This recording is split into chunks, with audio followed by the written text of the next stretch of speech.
Tapi kalau memang dia memenuhi syarat untuk segera membuat izinnya, ya bisa dibuka lagi. Artinya selama ini salah penerapannya Pak ya?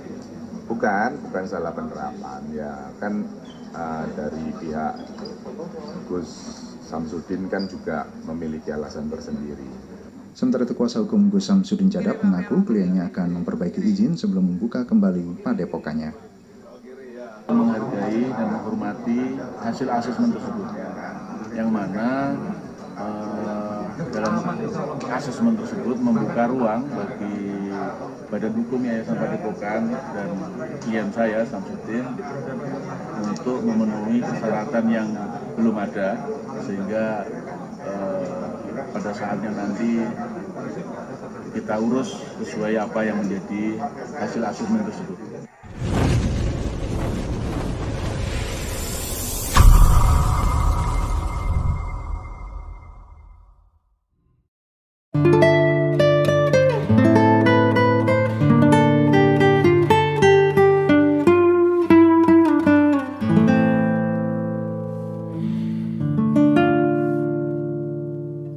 Assalamualaikum warahmatullahi wabarakatuh. Berjumpa kembali di channel Cendekia Muslim. Teman-teman sekalian, barusan kita lihat ya sebuah video perkembangan terbaru dari kontroversi Padepokan Gus Samsudin ya, Padepokan Nurul Zat Sejati ya.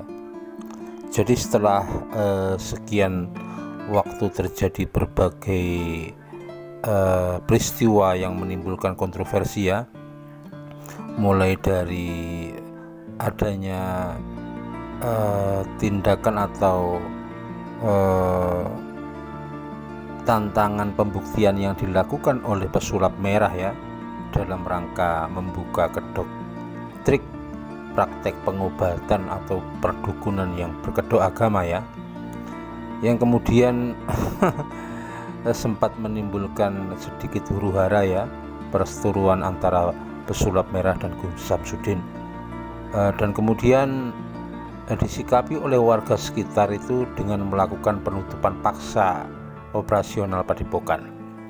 Kemudian ditindaklanjuti ya sebagai bentuk perlawanan dari Gus Samsudin. Akhirnya Gus Samsudin melaporkan pesulap merah tentang dugaan pencemaran nama baik ke Polda Jawa Timur. Dan ternyata apa yang terjadi ini juga direspon dengan sigap oleh pemerintah daerah ya, yaitu pemerintah Kabupaten Blitar ya. Jadi kemarin ada semacam rapat dari Forkopimda ya, Forkopimda lah, Forum Komunikasi Pimpinan Daerah, yang kemudian memberikan asesmen untuk mencabut izin Padepokan Gus Samsudin. Dan kemudian asesmen itu dibacakan oleh Wakil Bupati Blitar Rahmat Santoso. Jadi singkatnya, izin dari Padepokan Gus Samsudin ini dicabut. Itu terkait dengan ternyata operasional atau izin yang dimiliki oleh pondok pesantren itu hanya sebatas izin pijat tradisional, dan itu pun oleh Dinkes sudah dicabut di tahun 2021. Jadi kalau kemudian usahanya itu melebar menjadi pengobatan dengan metode ruqyah, kemudian pembersihan rumah yang katanya dibersihkan dari gangguan-gangguan jin dan lain sebagainya, itu tidak ada izinnya begitu. Kemudian yang kedua yang dicabut lagi itu soal operasional pesantren ya. Ternyata Padepokan Nurul Zat Sejati milik Gus Samsudin ini tidak punya izin operasional pesantren ya, belum ada izin dari Kemenak.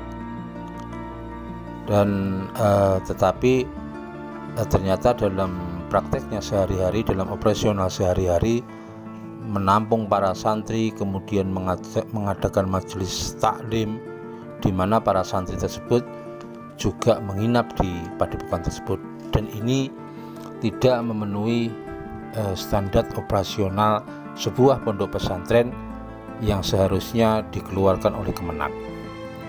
Dan terhadap pencabutan izin tersebut ya, asesmen tersebut dari kuasa hukum Gus Samsudin yaitu Bapak Priyarno menyatakan bisa menerima ya.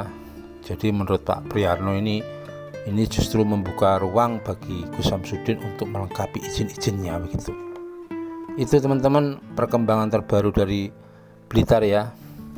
Jadi memang kalau kita sadari ya, kenapa sih diperlukan seorang pemimpin yang tegas? Karena memang pemimpin ini punya power, punya kekuasaan, punya kebijakan. Jadi teriak-teriak kita semua, himbauan-himbauan para ulama, himbauan para tokoh itu akan kalah efektif dengan ketegasan atau kebijakan dari seorang pemimpin. Itulah makanya pemimpin yang adil itu menjadi salah satu dari 4 pilar yang akan menghidupkan atau menegakkan dunia ini ya. Jadi ada ilmunya para ulama, ada keadilan atau ketegasan para pemimpin, ada kedermawanan dari para aghnia atau orang-orang yang kaya, dan kemudian ada doanya dari kaum-kaum lemah. Itu aja teman-teman. Jadi kita apresiasi ya langkah dari Pemkab Kabupaten Blitar untuk mencabut izin Padepokan Gus Samsudin. Kita apresiasi meskipun agak terlambat ya. Agak terlambat itu karena dengan ini terbukti lemahnya pengawasan yang dilakukan oleh Pemkab Kabupaten Blitar. Itu aja teman-teman yang bisa saya sampaikan, kurang lebihnya mohon maaf. Assalamualaikum warahmatullahi wabarakatuh.